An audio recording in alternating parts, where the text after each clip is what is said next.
Trump is getting a lot of financial and political support from the Saudis and Israelis. So Trump is thinking about a third term.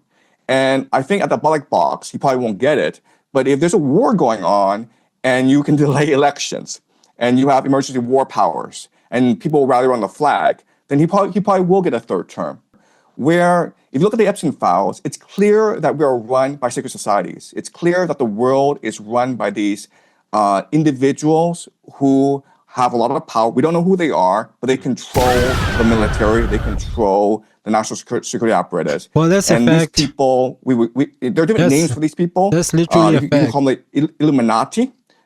What is up, YouTube? My name is Happiness and welcome to my channel. So I came across this video. So yes, the video is titled Professor Jiang predicts US will lose Iranian war. So without me saying much, guys, let's check out this video. We've got yet another heavy hitter guest and first-time guest on the show, Professor Jiang. He is the star of the popular YouTube channel Predictive History. He uses game theory to analyze past, current, and to predict future geopolitical events. And he joins us now. Professor, great to have you. Good to see you, sir.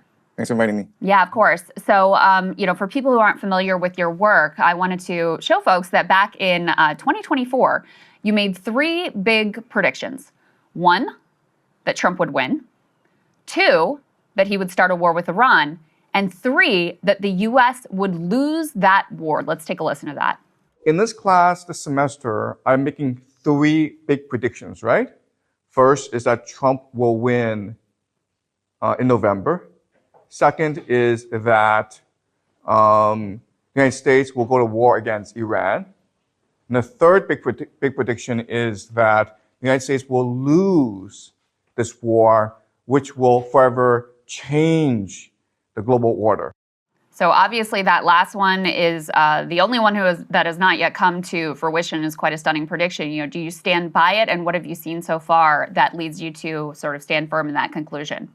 So given my analysis of how the war is progressing, I think that Iran has many more advantages over the United States.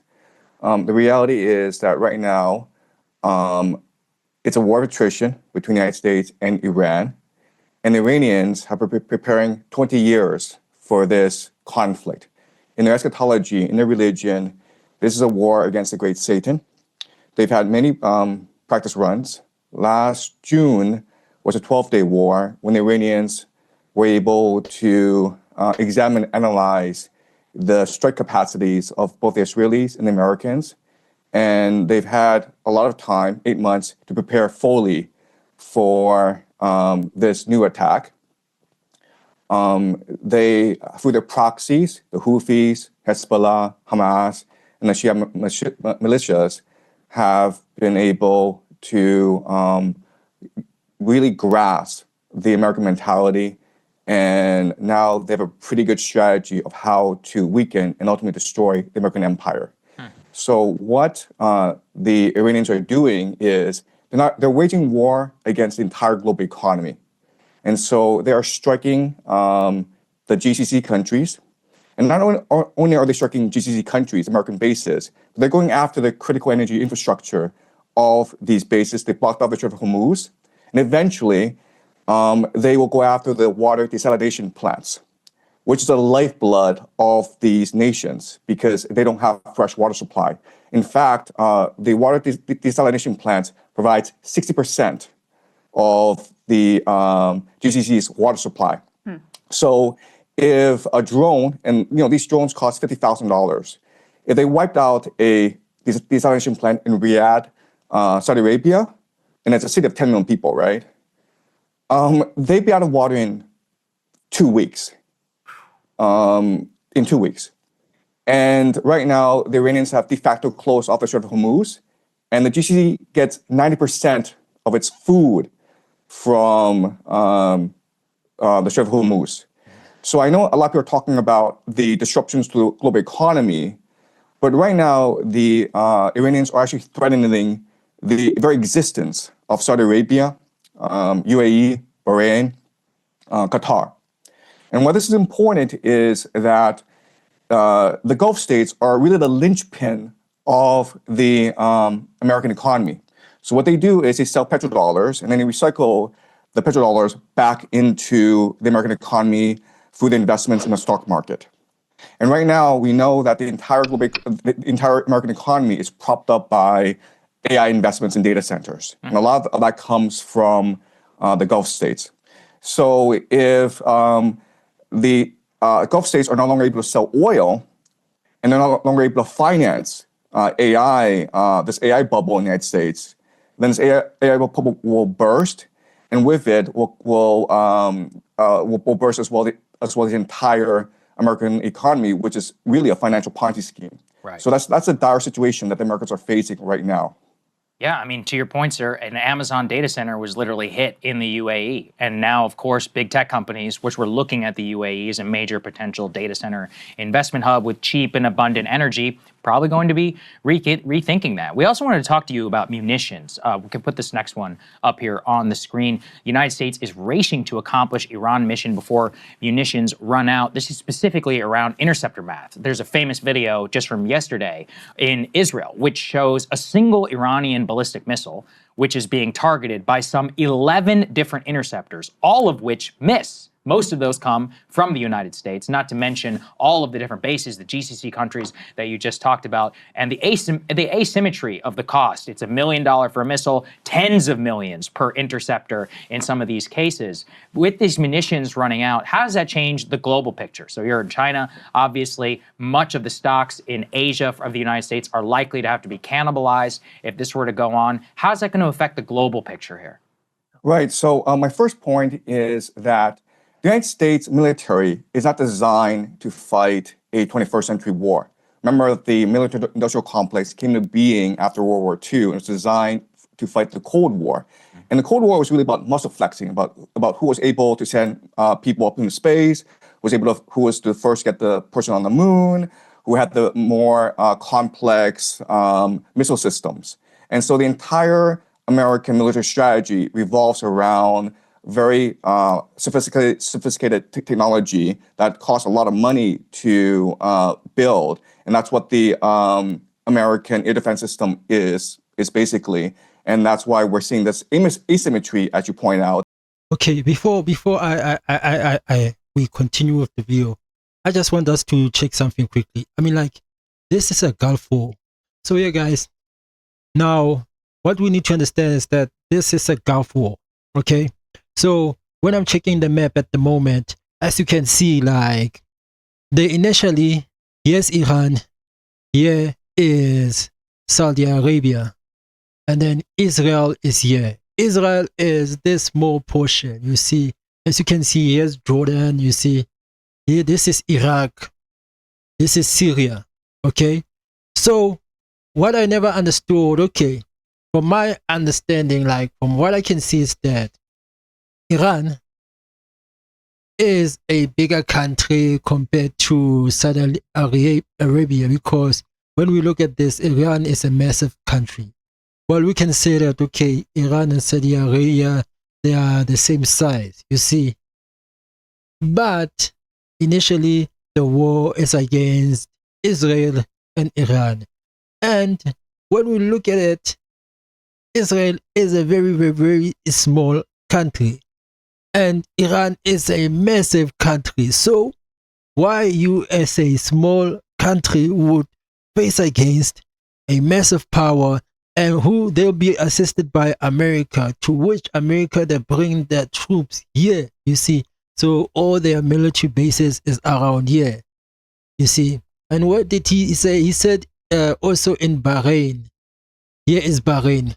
Bahrain, obviously here in the United Arab Emirates, which is Qatar. So all these small. So imagine all these small military bases, which is in Dubai, in Bahrain, you see, are trying to take on this massive. So yeah, it does make sense why he would say that they will lose the war. For you to understand that, you know, like, this really looks like an obvious pass for Iran.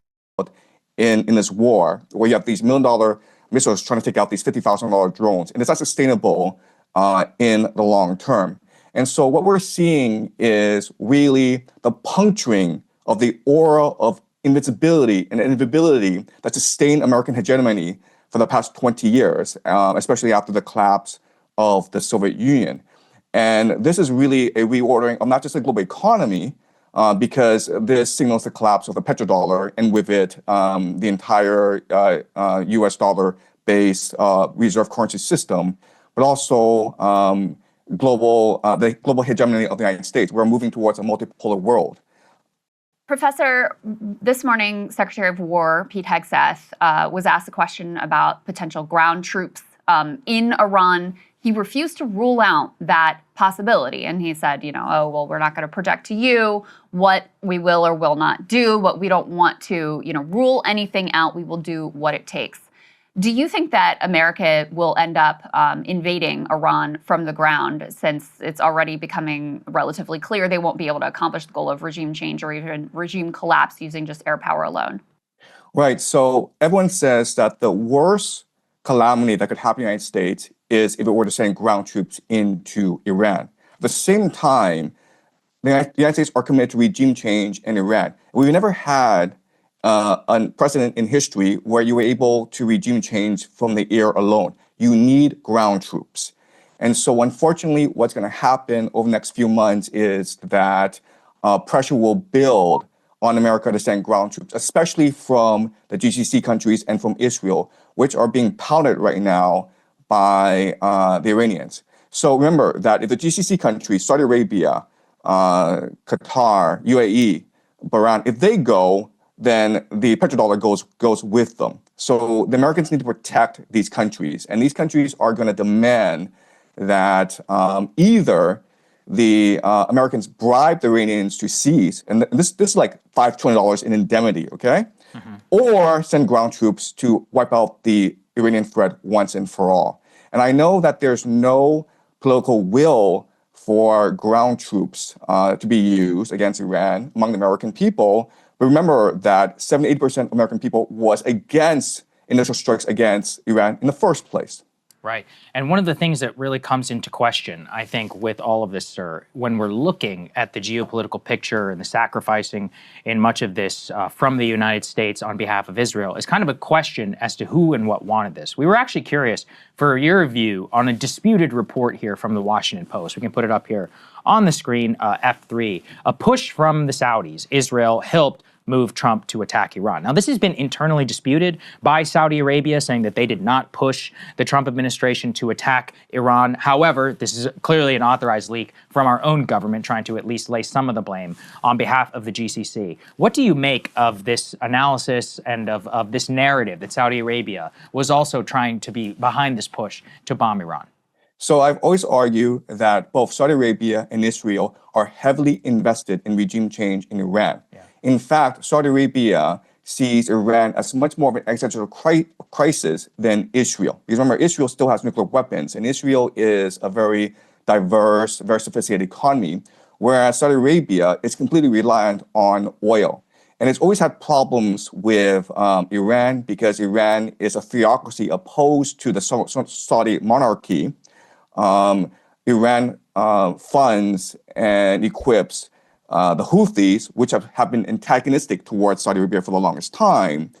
And right now, the Saudi economy is suffering. It's been trying to pivot towards more of a tourist economy. That's why they brought in Ronaldo. That's why they're switching to e-gaming. That's why they're building something called a line, NEOM. And all these things are not working out. So they need to be able to control the oil resources of the entire Middle East if they are to survive and thrive as a nation. So I do believe that this reporting is credible, even though it does make Saudi Arabia look bad. But remember, Saudi Arabia says that they wanted peace, but they are helping the Israelis and the Americans attack Iran right now because they're allowing the Israelis and Americans to use Saudi airspace. So help us understand, because it still feels to me like there's some pieces that don't totally add up. You had, in advance of this war on Iran, you had top military brass up to the chairman of the Joint Chiefs of Staff saying, this is a really bad idea. We are not ready for this. All the math on the interceptors that's been talked about for months at this point. And yet Trump still decided to go ahead. What is the calculus that he was making here that led him to take what, already appears to be catastrophic actions? Right, okay. So this is the key question. Why do they do this? I think there are three possibilities, okay? And I think all three possibilities are valid. The first is the idea of hubris. If you look at history, this is how empires behave. So the Mindoro kidnapping was quick, successful, and it was adrenaline rush for Trump. And that made him overconfident in the capacity of the American military. Okay, so hubris is a factor, and we see this throughout history. Why did Hitler invade Stalin? Because he conquered Europe really easily, and he thought he was invincible, right? And that led to the destruction of the German army in the Soviet Union. So hubris is a factor. Then you have to look at internal political calculus, where even though America does not benefit from this war against Iran, Trump himself personally benefits. Why? Because the Saudis and the Israelis are bribing him to attack Iran. Remember that the Saudis invested $2 billion in the private equity fund of Jared Kushner, who is the son-in-law of Donald Trump. And the Israelis, through Miriam Adelson, have been financing Trump's political career, right? So Miriam Adelson, a few months back, said that she will put up $250 million if Trump were to run a third term. That's why they've been saying that this talks of the last president, now makes sense to what he's talking about, because there were speculations saying that Trump will be the last president because what he is doing is that he is going against what most presidents have been doing in the past, to which he wants to run for a third term. You see, so now it makes sense, because what we are always told is that, Elon Musk funded Donald Trump, but it seems like that was sort of like a cover up, because it seems like the people who were initially funding Donald Trump to win his presidency was Israel and the Saudi Arabias, the Middle Eastern countries, so that Trump can send his troops to go and fight. Trump is getting a lot of financial and political support from the Saudis and Israelis. Also remember that if this war goes sideways and Trump is forced to use ground troops, he will probably get approval from Congress, and this will give him emergency war powers, which will allow him to influence the midterms. So Trump is thinking about a third term. And I think at the ballot box, he probably won't get it. But if there's a war going on and you can delay elections and you have emergency war powers and people rally around the flag, then he probably will get a third term. And the last factor that is very important is the eschatological factor, where if you look at the Epstein files, it's clear that we are run by secret societies. It's clear that the world is run by these individuals who have a lot of power. We don't know who they are, but they control the military. They control the national security apparatus. Well, that's a fact. And these people, there are different names for these people. That's literally a fact. You can call them the Illuminati. And the Illuminati are composed of three major groups, okay? You have the Jesuits, who control the Vatican. You have the Sephardim Frankists, which control the modern state of Israel today. And you have the Freemasons, which control the national security apparatus of the United States. And they believe that Israel, this war in the Middle East, is key to the end times in creating heaven on earth. So it's almost like a script that they're following, even though it doesn't make any geopolitical sense. Okay, so I would say that these three are the best reasons why this is happening. Okay, I feel that they never thought that he will talk about the Illuminati. Since I do think that also this media company, Breaking Point, is also run by these people. But yeah, the professor is making a lot of sense to what he is talking about, and I was thinking of also something to which what was I wanting to think about. But yeah, guys, in terms of this, now we understand that Trump, this war we are getting an idea of what is happening, because now he gave us a clear picture of, you know, the outcome of the war. And it makes sense on everything he just said right now in terms of, you know, America going to war and them ending up losing the war, because like you can't be a country that is overseas, send troops, send, how many troops are they gonna send? Because it seems like it's not only a couple of troops, they're gonna send a lot of troops. Like, I mean, like, it seems like they're gonna send and send and send and send, but still, it still won't be enough, because what he says that they're gonna need to send ground troops, and which is means that they're gonna have to send all the Americans to go and fight here. Are they gonna win? I mean, like, imagine you are sending these guys to go and invade another country. They don't know the layout of Iran. They don't know what to expect in terms. People who only knows the layout of their own country is the Iranians themselves.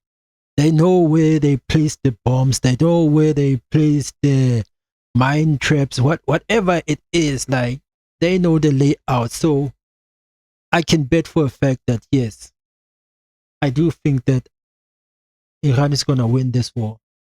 That's what I think. But despite that, guys, comment below on your thoughts on in terms of what you think in terms of the war between Israel and Iran, which they're helped by the USA. But despite that, thank you for watching my channel, guys. Please like and subscribe, and let's meet up to the next video. And how I like to say it, guys, peace out.